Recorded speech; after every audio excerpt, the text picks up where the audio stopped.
Nah, di tahun baru ini, ya, di awal semester 2, saya harap kalian semua dengan semangat baru, dengan jiwa yang baru, kalian harus tetap mengikuti pembelajaran program ini, ya, dengan antusias yang tanpa malas-malas. Saya harap di tahun 2021 ini semakin rajin dan terutama menyimak video pembelajaran, ya, agar kalian paham, agar kalian itu bisa memahami semuanya yang disampaikan oleh guru-guru kami. Nah, jadi saya juga tetap mengingatkan gunakan protokol kesehatan dimanapun berada, menggunakan masker, ya, dan juga mencuci tangan pakai sabun, menjaga jarak dan menghindari kerumunan. Oke, kita langsung saja ke materi awal semester 2 ini. Mau tahu materinya? Penasaran kan? Kita simak video berikut.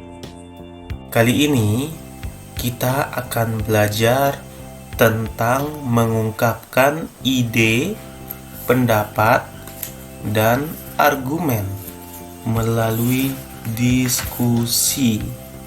Nah, kali ini pelajaran kita mengenai diskusi.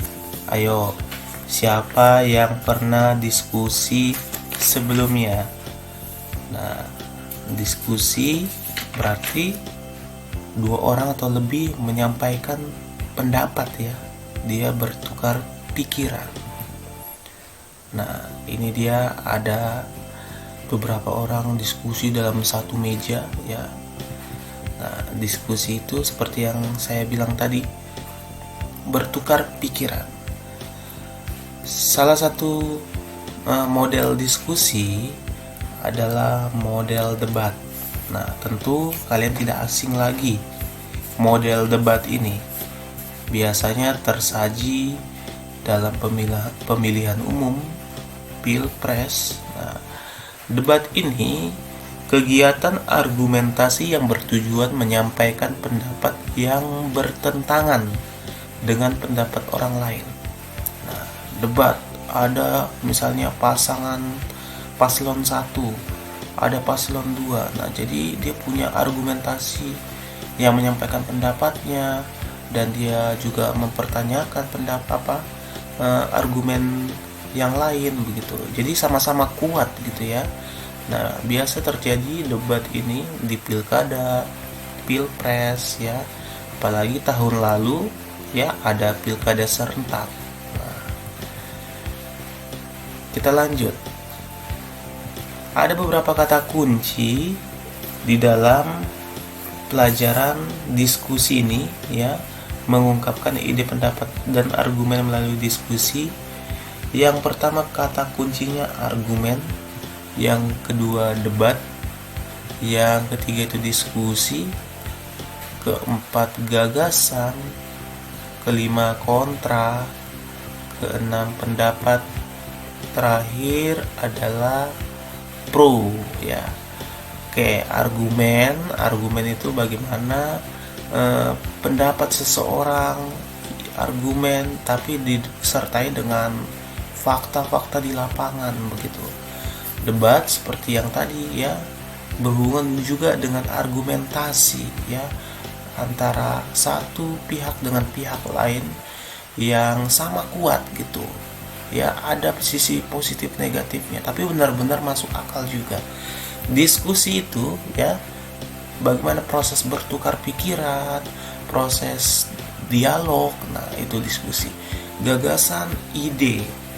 Kontra itu yang bertentangan, yang berlawanan dengan topik, ya, tidak setuju. Pendapat sama, ya, pendapat itu argumen juga, ya. Pendapat itu dari seseorang, pendapat pribadinya gitu, yang bisa kita terima atau kita bisa juga kita telaah lebih lanjut, benar tidak pendapatnya gitu. Pro itu bagaimana pendapat menyetujui topik yang dibahas. Nah, pro berlawanan dengan kontra, makanya ada kata pro kontra, ya. Ada yang setuju, ada yang kontra, tidak setuju, ya. Pro pemerintah setuju dengan pemerintahan, kontra dengan pemerintahan, itu berarti yang tidak setuju dengan hal yang terjadi di pemerintahan. Begitu. Oke.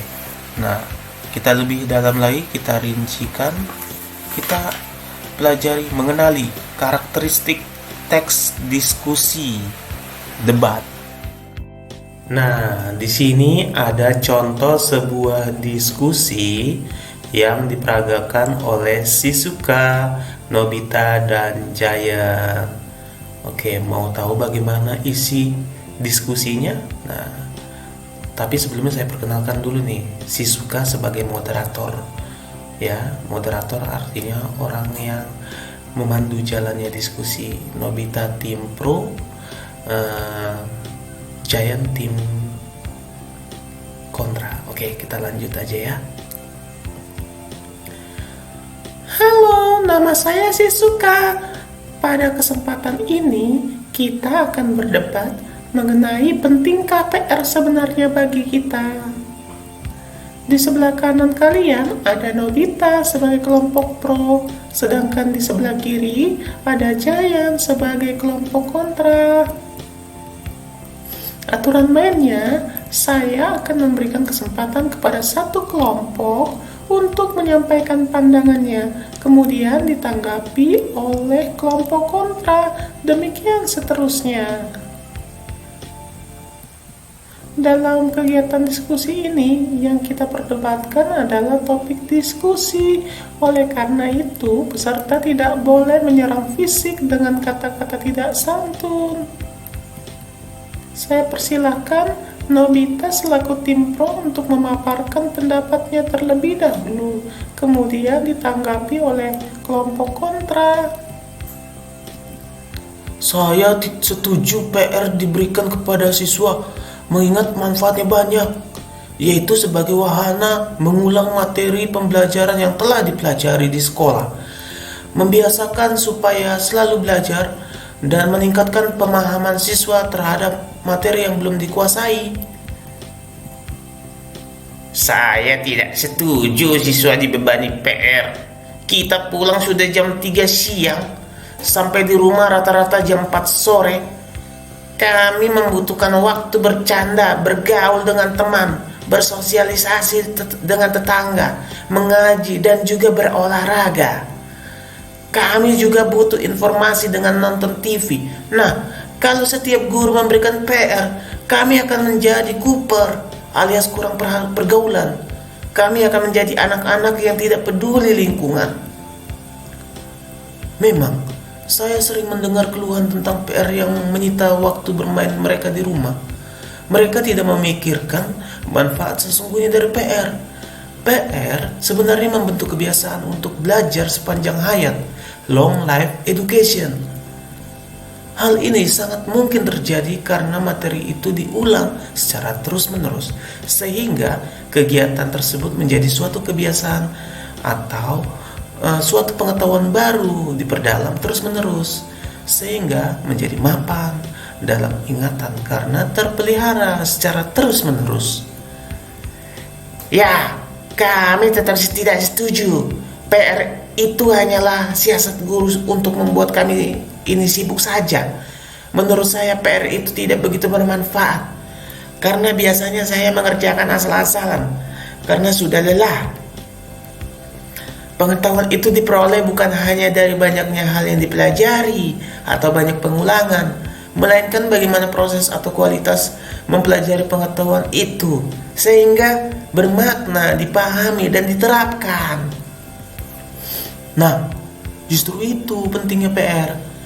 PR adalah sarana untuk memperkaya atau membantu siswa yang belum memahami materi yang dipelajari di sekolah untuk diulang dan dipelajari lagi di rumah dengan meminta bantuan kakak atau orang tua. Tapi dalam prakteknya para guru memberikan PR dengan tujuan agar semua materi dapat diselesaikan dengan cara apapun, termasuk salah satunya PR kan? Alhasil guru memberikan PR yang lumayan banyak, sehingga orang tua dan kakak mengambil alih tugas mengerjakan PR.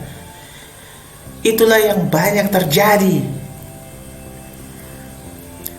Teman-teman, kelompok pro dan kontra dari diskusi ini dapat disimpulkan bahwa pendapat dari kedua kubu sama-sama kuat. Ini artinya PR itu memiliki dua sisi, yaitu sisi positif dan sisi negatif. Simpulannya, PR itu penting apabila tujuan pemberian PR dipahami oleh tiap guru dan guru juga tahu seberapa banyak PR yang harus diberikan kepada siswa.